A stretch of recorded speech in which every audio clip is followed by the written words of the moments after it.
आदाब, आप देख रहे हैं सहारा न्यूज़ नेटवर्क का उर्दू चैनल आलमी सहारा। दिन भर की खबरों के साथ हाजिर हूं मैं सैयद मेराज। आइए डालते हैं नज़र अब तक की अहम सुर्खियों पर।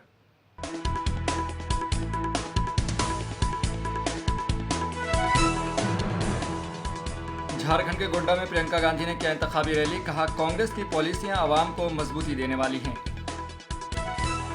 कलकत्ता हाईकोर्ट से ममता हुकूमत को बड़ा झटका। 2011 से बनाए गए 5 लाख ओबीसी सर्टिफिकेट मंसूख। मुल्क के ज़्यादातर हिस्सों में शदीद गर्मी। महकमा मौसमियात के मुताबिक गर्मी में अभी और होगा इजाफा। अगले 5 दिनों में खूब चलेंगी लूएं। बांग्लादेश के वजीर का दावा, भारत में लापता होने वाले रुकने पार्लियामेंट अनवारुल अजीम को कोलकाता में कत्ल कर दिया गया।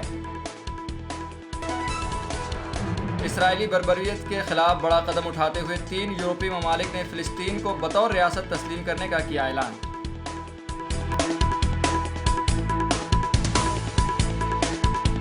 अब पेश है खबरों की तफसीलात। कलकत्ता हाईकोर्ट ने बुध को मगरबी बंगाल की ममता बनर्जी हुकूमत को बड़ा झटका दिया है। हाईकोर्ट ने 2011 से जारी तकरीबन 5 लाख ओबीसी सर्टिफिकेट्स को मनसूख करने का फैसला किया है। अब नौकरी की दरखास्तों में भी ओबीसी सर्टिफिकेट कबूल नहीं किया जाएगा।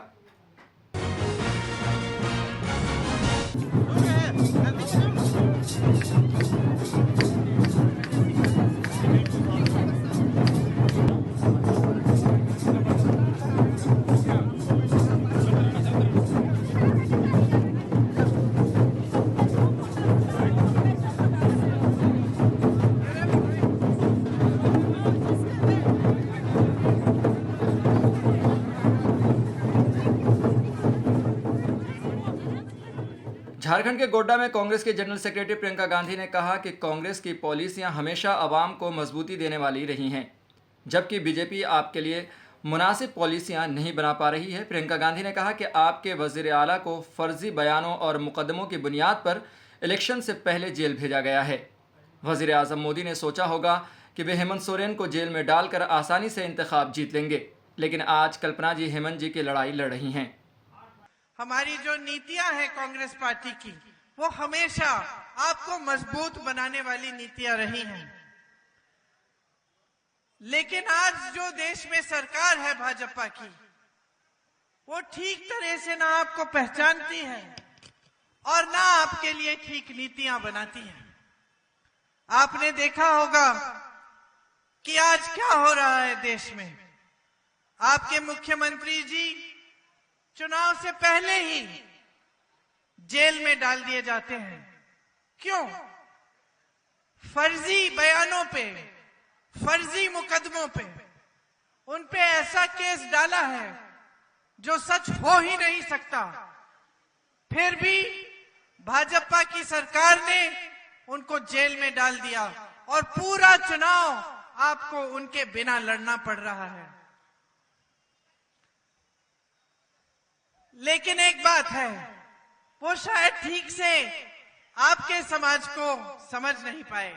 मोदी जी ने सोचा होगा कि हेमंत सोरेन जी को जेल में डाल देंगे तो यहां चुनाव आसानी से जीत जाएंगे, यही सोचा होगा।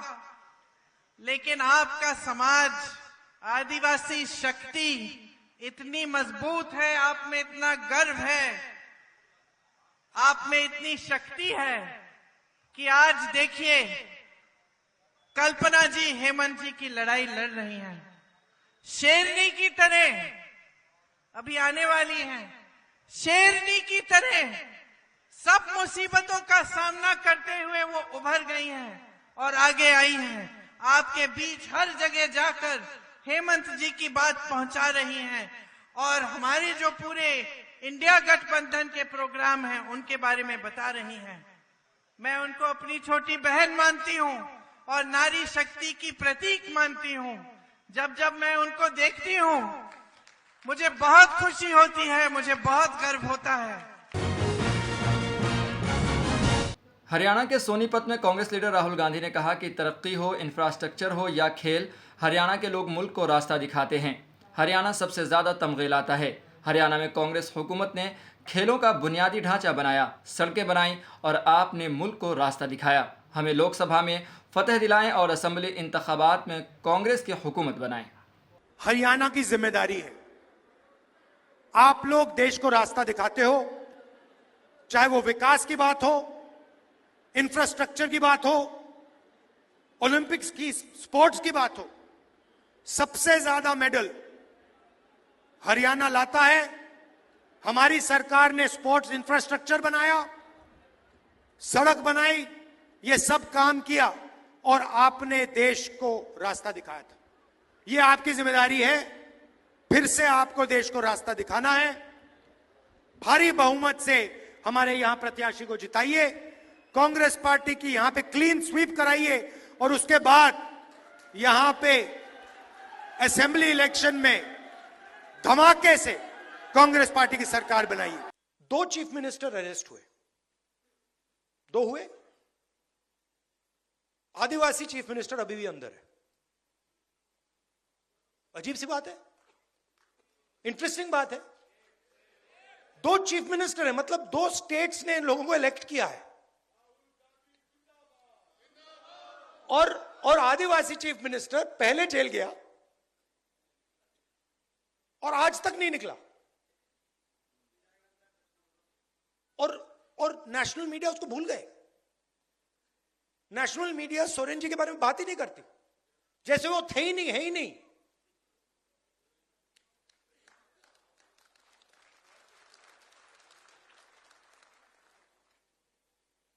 मायावती जी भ्रष्ट है, मगर नवीन पटनायक भ्रष्ट नहीं है। लालू जी भ्रष्ट हैं। बड़ी इंटरेस्टिंग बात है, मतलब ऑटोमेटिकली फ्रेमिंग हो जाती है। उत्तर प्रदेश के आजमगढ़ में समाजवादी पार्टी के सदर और कन्नौज लोकसभा सीट से उम्मीदवार अखिलेश यादव ने कहा कि 400 पार नहीं, इस बार बीजेपी हारने जा रही है। पिछड़े दलित आदिवासी, पिछड़े दलित अल्पसंख्यक, पिछड़े दलित आदि आबादी और पीड़ित दुखी अगड़े भी इसमें हैं, इसलिए आप कंफ्यूज मत होइए। इसमें पीडीए में सभी समाज के लोग, पूरा परिवार है। धर्मेंद्र यादव जी को लेकर कितना जीत के लिए आश्वासन? देखिए, आजमगढ़ इस बार सबसे अच्छी जीत दिलाने जा रहा है धर्मेंद्र यादव को।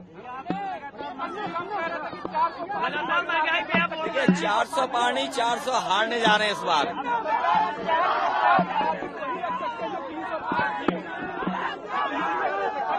देखिए, मुख्यमंत्री हमारे उल्टे पुल्टे मुख्यमंत्री हैं। उल्टे पुल्टे इसलिए कि 46 में 56 बोलते हैं, योग करते हैं तो डगमगाते हैं, तो उनकी भाषा में 400 पार, मतलब 400 पार के बाद जो सीटें हैं वो जीतने जा रहे हैं। तो 400 पार के बाद तो 143 सीटें हैं, तो 143 से ज्यादा नहीं जीतने वाले। आप लीडर आतिशी ने कहा कि दिल्ली हुकूमत 24 घंटे बिजली फराहम कर रही है, कहीं भी लोड शेडिंग या ब्लैकआउट नहीं है। इस शदीद गर्मी में भी बिजली की सप्लाई इसी तरह जारी है जैसा कि पिछले गुज़िश्ता 9 सालों में रही है। 2014 के मौसम गर्मा में दिल्ली को गर्मी की लहर का सामना करना पड़ा था। दिल्ली सरकार, अरविंद केजरीवाल जी की सरकार अभी भी 24 घंटे बिजली दे रही है। कहीं पर भी लोड शेडिंग नहीं है, कहीं पर भी ब्लैकआउट्स नहीं है। जिस तरह दिल्ली की पावर सप्लाई पिछले 9 साल से चलती आई है, इतनी गर्मी में भी उसी परफेक्शन के साथ दिल्ली की पावर सप्लाई चल रही। मैं आप सबको याद कराना चाहूंगी 2014 की गर्मियां। 2014 की गर्मियों में भी दिल्ली ने एक हीट वेव को देखा था। 2014 में पीक डिमांड 5,925 मेगावाट तक गई थी, लेकिन इतनी ही पावर सप्लाई इंश्योर कराने में दिल्ली में बहुत लंबे लंबे ब्लैकआउट हुए थे। 6-6, 8-8 घंटे तक बिजली गई थी। लेकिन आज 7,717 मेगावाट पीक सप्लाई पहुंचने के बाद भी दिल्ली में 24 घंटे बिजली उपलब्ध है।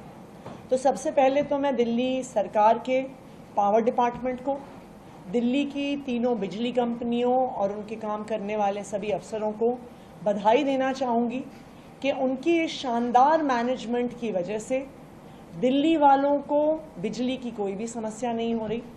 और मैं दिल्ली वालों की तरफ से दिल्ली के मुख्यमंत्री अरविंद केजरीवाल जी का धन्यवाद करना चाहूँगी कि शायद दिल्ली पूरे देश में एक इकलौता राज्य है जो 24 घंटे बिजली देता है। हम दिल्ली के आसपास ही देख लें, पिछले 3 दिन की हीट वेव में जो दिल्ली के पड़ोसी राज्य हैं जहां पर भारतीय जनता पार्टी की सरकार है, वहां पर लंबे लंबे पावर कट पिछले 2 दिन में हुए हैं। AIMIM के सरबराह सदुद्दीन ओवैसी का कहना है कि अब वो 400 पार यानी बीजेपी 400 पार नहीं कर पा रही है। असल मसला यह है कि पेट्रोल की कीमतें 100 रुपये से तजावुज़ कर गई हैं और पेपर लीक होने के वाक़यात वाराणसी में हो रहे हैं, जहां से PM मोदी हैं। 400 पार अब कहाँ कह रहे हैं? अब 400 हाँ कभी कभी बोल देते हैं, मगर असल मुद्दा यह है कि पेट्रोल 100 पार हो चुका है। उत्तर प्रदेश में जहाँ से मेंबर ऑफ पार्लियामेंट प्रधानमंत्री है, यहाँ पर पेपर लीक हो जाता है, नौजवान परेशान है और प्रधानमंत्री ना मुख्यमंत्री बोलते हैं कि किसकी आत्मा की वजह से पेपर लीक हुआ है। ये नहीं बोला जाता कि प्रधानमंत्री ने विधानसभा के चुनाव में कहा था कि जो छुट्टा जानवर है उसको मैं देख लूंगा। तीसरे फेज में याद होगा आप लोगों को। अभी क्या हो रहा है देखिए, बेरोजगारी, सुनिए, महंगाई इतनी ज्यादा हो चुकी है।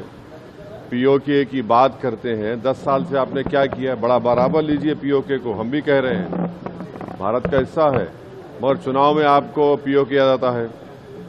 ये सब चीजें हैं जिसकी वजह से लोग परेशान हैं। 10 साल में जो उन्होंने वादे किए वो तमाम के तमाम चौपट हुए, झूठ साबित हुए। मुल्क के ज़्यादातर हिस्सों में शदीद गर्मी पड़ रही है। महकमे मौसमियात के मुताबिक गर्मी में अभी और इजाफा होगा। मौसम महकमे के सीनियर साइंसदान नरेश कुमार ने कहा कि अगले 5 दिनों में धीरे धीरे दर्जे हरारत में 2-3 डिग्री का इजाफा होगा। पंजाब, हरियाणा, राजस्थान, मगरबी उत्तर प्रदेश और शिमला, मध्य प्रदेश में रेड अलर्ट जारी किया गया है। यहाँ पर टेम्परेचर 45 और कुछ जगहों पर 47 डिग्री भी पहुँच सकता है। अगले 5 दिन में खूब लूएं चलेंगी। हमारा अनुमान यह है कि टेम्परेचर ग्रेजुअली वहाँ 2 से 3 डिग्री राइज कर जाएंगे नेक्स्ट 5 डेज में। और इसके लिए क्या है कि पंजाब, हरियाणा, राजस्थान, वेस्ट उत्तर प्रदेश और नॉर्थ MP, जहां पे कंटिन्यूज हमने ऑरेंज और रेड अलर्ट दे रखा है, क्योंकि हमें यही अनुमान है कि टेम्परेचर यहाँ पे 45, इवन कुछ प्लेसेस में 47 तक भी पहुंच सकता है। और अगर आप बाकी राज्यों की बात करें तो बाकी जगह ईस्ट इंडिया में कोई ऐसा सिग्निफिकेंट नहीं है। वहाँ थंडरस्टॉर्म एक्टिविटी हो रही है और उसके कारण और ईस्टर्लीज हवाएं आ रही है बे ऑफ बंगाल से, तो वहाँ टेम्परेचर सामान्य ही है। और स्पेसिफिकली अगर आप बात करें ईस्ट उत्तर प्रदेश, बिहार या उड़ीसा, वहाँ पे कोई ऐसा सच सिग्निफिकेंट चेंजेस नहीं है टेम्परेचर्स की। और इसके अलावा अगर वेदर एक्टिविटी की बात करें, मैं सैटेलाइट के माध्यम से समझाना चाहूँगा। जहाँ देखिए आप पूरा cloud patch south peninsular India में फैला हुआ है और आज ही मानसून ने थोड़ा फर्दर एडवांस भी किया है। कुछ हिस्सों में पूरा अंडमान निकोबार कवर हुआ है, इसके साथ बे का कुछ हिस्सा south west monsoon further advance हुआ है। इसके अलावा कंटिन्यूज अगर आप बात करें केरला, तमिलनाडु, साउथ इंटीरियर कर्नाटका में, वहाँ heavy to very heavy rainfall continues 3-4 दिन चलती रहेगी। केरला की बात करें, वहाँ हमने एक्सट्रीमली हैवी 20 सेंटीमीटर रेनफॉल का भी हमारा आने वाले 2 दिनों में अनुमान। नई दिल्ली के जामिया नगर में मारूफ शायर शाहिद अनवर की गज़लों के दीवान शाहिद का इजरा अमल में आया। शाहिद अनवर मुशीर सुखन मुशीर झंझानवी के शागिर्द रशीद हैं। देखते हैं ये रिपोर्ट। मुशीर सुखन मुशीर झंझानवी के शागिर्द रशीद शाहिद अनवर के 3 शेरी मजमूए मंजर-ए-आम पर आ चुके हैं। उनकी तीसरी किताब उनकी गज़लों का दीवान है, जो दीवान शाहिद के नाम से हाल ही में शाये हुआ है। दीवान शाहिद से कबल शाहिद अनवर की गज़लों का मजमुआ इशारत और नज़मों का मजमुआ नज़मानगी के नाम से तबाह हुआ है। दीवान शाहिद का इजरा नई दिल्ली के जामिया नगर में मुख्तलिफ अदबी व इल्मी शख्सियात की मौजूदगी में अमल में आया, जिनमें डॉक्टर सैयद फ़ारूक, प्रोफेसर अख्तरुल वासे, प्रोफेसर शहपर रसूल, फ़ारूक अर्गली, सलीम शिराजी, सुहैब फ़ारूकी वगैरह शामिल थे। इस मौके पर इन शख्सियात के अलावा हक्कानी कासमी और डॉक्टर खालिद मुबश्शिर ने दीवान शाहिद के हवाले से शाहिद अनवर की शायरी पर इजहार ख्याल किया। तकरीब की सदारत डॉक्टर सैयद फ़ारूक ने की। इजरा की रस्म के बाद शाम सुखन के उन्वान से एक मुशायरा भी हुआ, जिसमें शहर दिल्ली के चुनिंदा शुराए किराम ने अपना कलाम पेश किया। इस मौके पर मुख्तलिफ मैदानों से वाबस्ता शख्सियात मौजूद थीं। मज़ादारियाँ भी क्या करें, आईनों में बाल हो गए, आईनों में बाल हो गए। और हमारी उर्दू शायरी की तारीफ ये रही है, तो वो किसी ने शायद बाकर मेरी में लिखा था कि शायरी जो है वो गवाल आमादा मुआशरे में पनपती है। मैं कहता हूँ, दिन ढला तो हमसे बेहुनर, क्या बात है। दिन ढला तो हमसे बेहुनर, साहिबे कमाल हो गए, साहिबे कमाल हो गए। पहले उसके हर कहे को बेकहा समझना, जब समझ में कुछ ना आए फलसफा समझना। गुजरती शक्ति नमूने शहर की बात करें, हटाओ जाने तो बस अपने घर की बात करें। गुजरती शक्ति नमूने शहर की बात करें, हटाओ जाने तो बस अपने घर की बात करें। और सफर की उलझने रफ्ते सफर से जाहिर है, सफर की उलझने रफ्ते सफर से जाहिर है। सफर को भूल के रफ्ते सफर की बात करें। गर्म हवाएं भीगे मौसम आग से निस्बत रखते हैं, गर्म हवाएं भीगे मौसम आग से निस्बत रखते हैं, सर्द हवाएं सुलगाती हैं अरमानों की ये चांद नहीं वस्ल की तमहीर मुबारक, एक वादा महून की तजदीद मुबारक। इस चांद को मैं देख के बेसाख्ता बोला, बाकी है मुलाकात की उम्मीद मुबारक। बचेगी कश्फ जमी भी न उनके पाँव तले, जो हैं सरों पे अभी आसमां उठाए हुए, सरों पे आसमां उठाए। वो नतीरो कमान रखता है मुँह में, लेकिन मुझको देखा है मुसलसल हदे बीनाई तक, हूबहू याद है मुझको तेरी परछाई तक। पहले हैरान जरा शहर में छोड़ा मुझको, फिर किताबें लिखी उसने मेरी हैरानी पर, आग लगने का सबब सबने छुपाना चाहा, आग लगने का सबब सबने छुपाना चाहा, सिर्फ तकरीरें हुई सोख्ता सामानी पर। काले और सफेद में है समझौता नामुमकिन, जो भी हो अब जालिम से टकराया जाएगा। हाल है खस्ता लिबास है जिसका, वो एक मलंग कई मुफ्तियों पे भारी है।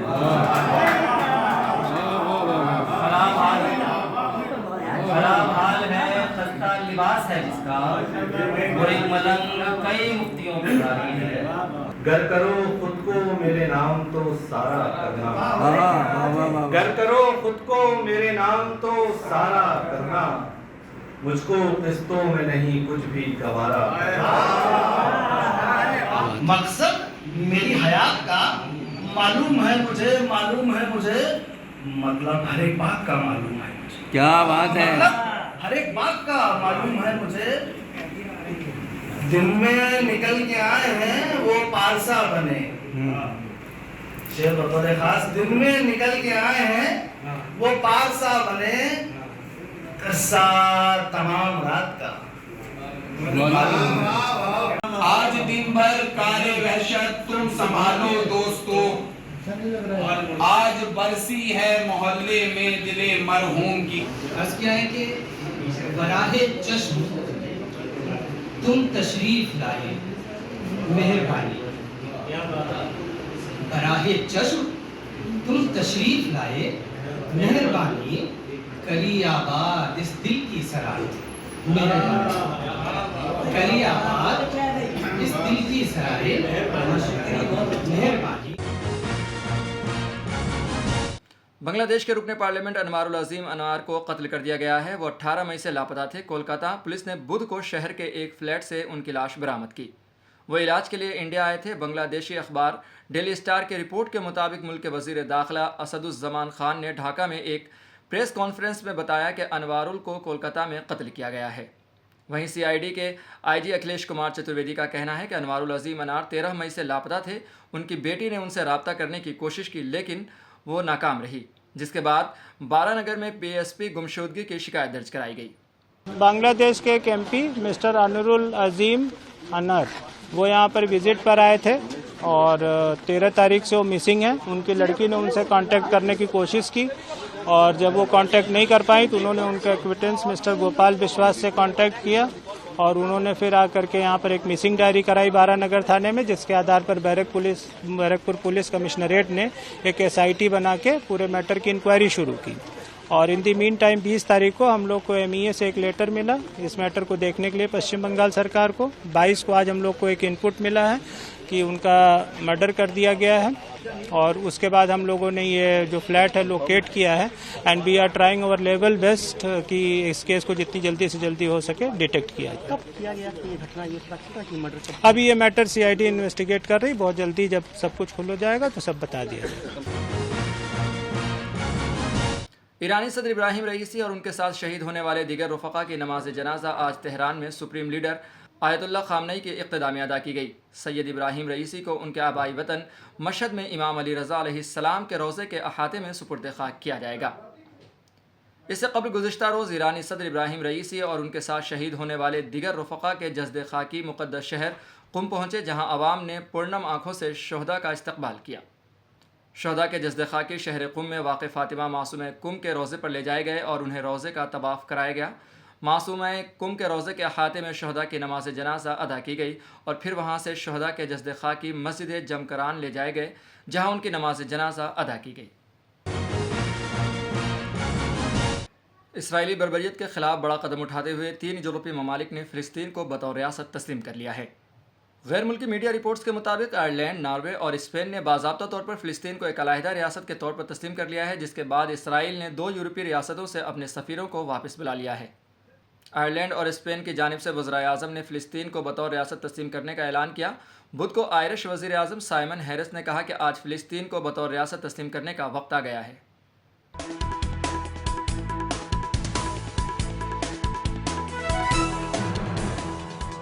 झारखंड के गोड्डा में प्रियंका गांधी ने किया इंतखाबी रैली, कहा कांग्रेस की पॉलिसियां आवाम को मजबूती देने वाली हैं। कलकत्ता हाईकोर्ट से ममता हुकूमत को बड़ा झटका, 2011 से बनाए गए 5 लाख ओबीसी सर्टिफिकेट मंसूख। मुल्क के ज़्यादातर हिस्सों में शदीद गर्मी, महकमा मौसमियात के मुताबिक गर्मी में अभी और होगा इजाफा, अगले 5 दिनों में खूब चलेंगी लूएं।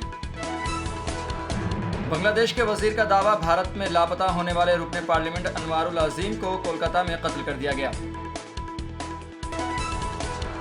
इसराइली बर्बरियत के खिलाफ बड़ा कदम उठाते हुए 3 यूरोपीय ममालिक ने फ़िलिस्तीन को बतौर रियासत तस्लीम करने का किया ऐलान।